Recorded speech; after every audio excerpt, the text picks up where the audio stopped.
Hello everyone. Today we have the privilege of hosting the legendary Mrs. Sudha Murty with us on Lakecity Live. A writer, educator, philanthropist, entrepreneur, advocate for women's rights and pioneer in the area of educational development. She is the chairman and trustee of Infosys Foundation and has founded several orphanages. Her contribution in rural development is commendatory. Thank you for joining us, ma'am. Thank you. So what was your first impression of Jagran Lakecity University campus? It's very nice. I felt like a Gurukula actually. Shant, Prashant, and no city, no noise, nothing, and greenery all around. It's something which I felt it is very, very nice. You seamlessly blend your roles of author, social worker, philanthropist, etc. and have emerged as an all-rounder. What skill or hobby have you always wanted to learn but haven't had the chance to pursue yet? Not that I wanted to learn, I realized I should have learnt it. For example, swimming. You know, I came from an area where there was water scarcity. So forget about swimming. If you get water to drink itself was a problem. So I wish I could have learned swimming. Okay. I always feel. And now I tried, but I was not successful. Then we never had a yoga in those days. Okay, I feel I should have learned yoga in a very young age. So these are two things. There's one more thing, you know, I always spent all my time in my career in reading, writing, etc. So I never concentrated on cooking that much. So I wish I could have spent more time, you know, learned different cooking. So these are the three weak areas I have. You were the sole student of computer science in your batch. How do you propose we bridge the gap of gender disparity in different sectors of education? Well, it takes time. Anything which has the social issues, they take time. It is not like, you know, you press a button and you get the result. Button dabao, result aa jata hai. Aisa nahi hai. Any social change requires more time than technical change. So, you know, in 50 years I have seen women changing. Okay, with education women change. Change women bring more changes. So I feel the more and more education, awareness we give it to women or girls, later they become women, the inequality may reduce. Second thing, many times women take backseat when they have children because the priority becomes house. And unless there is support at home, either by husband or the family she marries, it's very hard for a woman when she becomes a young mother to pursue unless there is a family support. Absolutely. Behind every successful woman, there is an understanding man. True. It could be her husband, it could be her father, it could be her father-in-law, someone who could support her, don't worry, you know, we'll take care of the child, you go. Such assurance she requires. What do you think is the role of philanthropy in shaping the social fabric? Well, it makes you more human, you know. Any amount of money will not make you human. Ultimately, you are born as a human being. You should have human touch. You should, you know, feel bad for something which is not right has happened.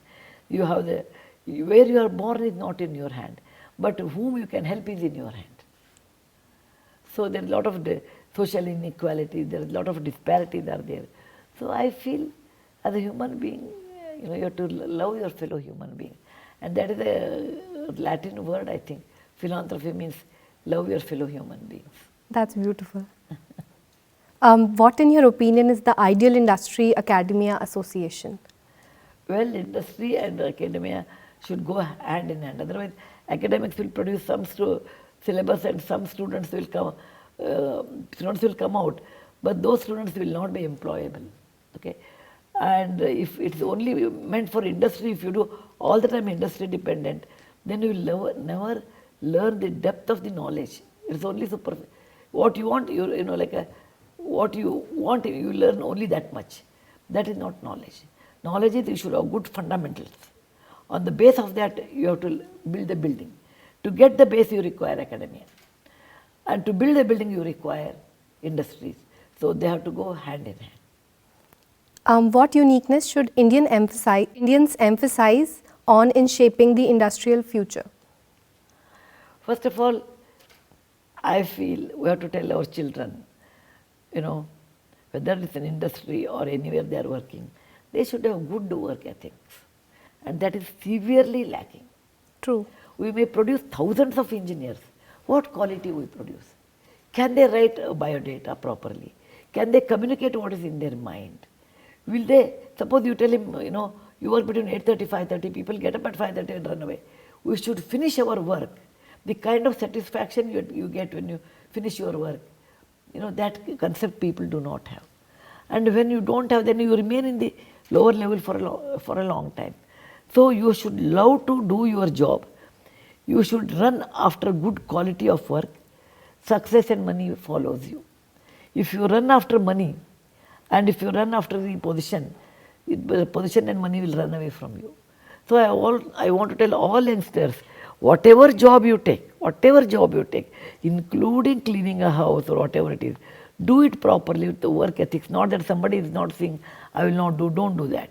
I will do it with a good work ethics and have that joy of completing an assignment or something. It's the greatest joy. It is a good skill actually you develop.